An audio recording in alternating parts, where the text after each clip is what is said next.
Hello everyone, সবাইকে সোনামণি learning সেন্টারে স্বাগত।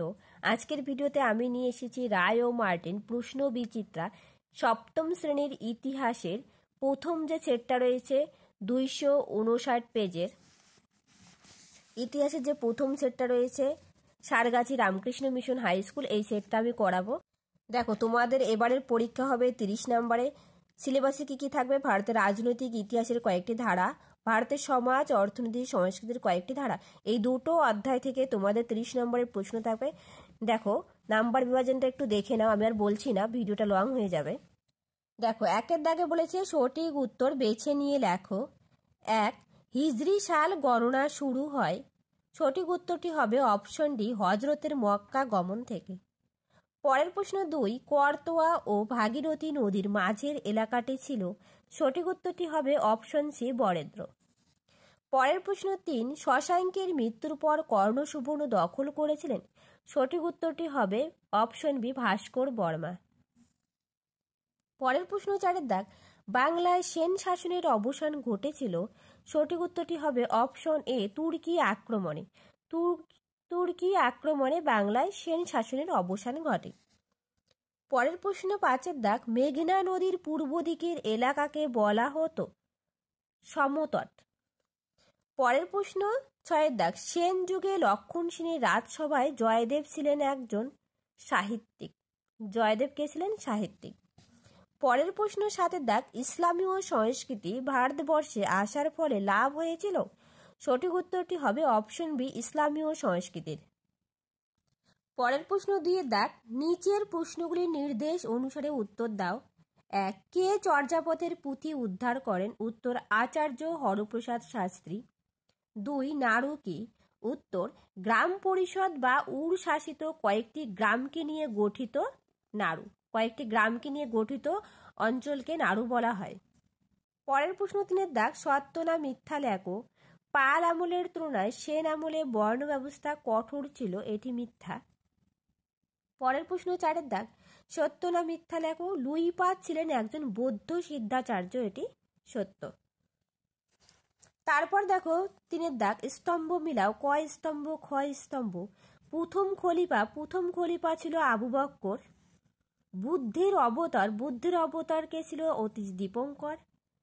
তিনি ইসলাম ধর্মের প্রবর্তক হজরত মোহাম্মদ। 4, গঙ্গায় কোন চোল? রাজেন্দ্র চোল উপাধি পেয়েছিলেন গঙ্গায় কোন চোল উপাধি। পরের প্রশ্ন 4 দাগ, 2-3টি বাক্যে উত্তর দাও। 1, মিনিয়েচার কি? চলো এই উত্তরটা দেখে নেওয়া যাক। দেখো উত্তর, মিনিয়েচার শব্দটি ইংরাজি শব্দ, একে বাংলায় অনুচিত্র বলা যেতে পারে। মধ্যযুগে বইয়ের পাতা ছবি দিয়ে সাজানো হতো। আকার ও আয়তনে এই ছোট ছবিগুলিকে মিনিয়েচার বলা হয়। এইটুকু লিখে দেবে 2 নম্বরের জন্য। চলো পরের প্রশ্ন। অথবা, পাল আমলে বৌদ্ধ স্তূপগুলি দেখতে কেমন ছিল? দেখো, স্তূপগুলি শিখরের মতো দেখতে ছিল, এটা যদি 1 নম্বরে আসে তাহলে এতটুকু লিখবে। দেখো উত্তর, প্রাচীন ভারতে বৌদ্ধ ও জৈনদের স্তূপ নির্মাণের রীতি ছিল। পাল আমলেও স্তূপ নির্মাণের রীতি লক্ষণীয়, তবে এই আমলে স্তূপ নির্মাণের রীতিতে পরিবর্তন লক্ষ্য করা যায়। এই যুগের স্তূপগুলি শিখরের মতো দেখতে ছিল, এইটুকু লিখবে। পরের প্রশ্ন 2 দাগ, ব্রহ্মদেয় কি? চলো এই উত্তরটাও দেখিয়ে দিচ্ছি। দেখো, ব্রহ্মদেয় উত্তর, দক্ষিণ ভারতে রাজাদের অনেক স্থানীয় সামন্ত ও ব্রাহ্মণদের সঙ্গে ক্ষমতা ভাগ করে নিতেন। অনেক সময় রাজা ব্রাহ্মণদের জমি দান করতেন। ব্রাহ্মণরা অনাবাদী জমি ও জঙ্গল পরিষ্কার করে নতুন জনবসতি তৈরি করতেন। রাজা ব্রাহ্মণদের যে জমি দিতেন তার জন্য ব্রাহ্মণদের কর দিতে হতো না। রাজা জমিনদারের এই ব্যবস্থাকে ব্রহ্মদেয় ব্যবস্থা বলা হয়, এইটুকু লিখবে। এরপর দেখো 5 দাগ, 7-8টি বাক্যে উত্তর দাও। টিকা লেখো, বিক্রমশীল মহাবীর। Very important. চলো উত্তর দেখিয়ে দিচ্ছি। দেখো উত্তরটা তোমরা পয়েন্ট করে করে লিখবে, আমি যেভাবে করাইছি। প্রথমে উত্তর লিখবে, পঠন পাঠন লিখবে, ছাত্র শিক্ষক লিখবে, ঠিক আছে? এইভাবে পয়েন্ট করে করে লিখবে। আমি আর পড়ছি না, পড়লে ভিডিওটা লং হয়ে যাচ্ছে। অথবা, টিকা লেখো, নালন্দা বৌদ্ধ বিহার।